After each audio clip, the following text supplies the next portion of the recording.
دائما في توترات بينه وبين اي شيء سعودي. يمكن يعني رجال متاثر بالمنبع. نشوف يونس محمود وش قال طارق الحماد وش صار، وانتم الحكم لكم. خلنا نشوف. ما ظهرت؟ والله ما ادري، يمكن كنت مختفي. وين كنت يعني مو بالمباراة؟ انا بالنسبه لي ما كنت في المباراه. كنت تشوف انت؟ انا ما كنت اشوفك في المباراه. اخاف داير الكاميرا بس تشوف نفسك. تابع المباراة وعود. كابتن لماذا فريق الغرافه يعني حتى هذه اللحظه لم يستطيع ان لك انت هي فرصه وحيده فقط.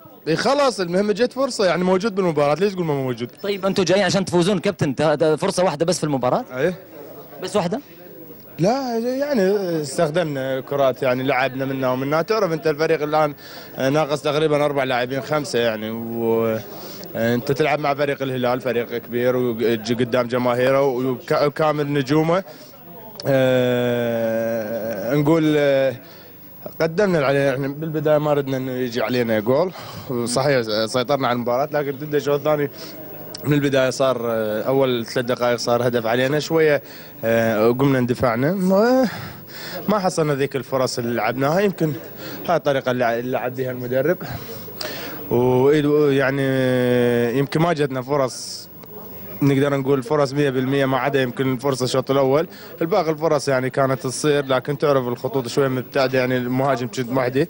لكن هاي كره القدم، نقول مبروك للهلال وهارد لك فريقي. الفريق اللي يبغى يفوز كابتن وياخذ التاهل، بطاقه التاهل، يعني تتفق معي انه ما يمكن يلعب بهذه الطريقه بمهاجم واحد؟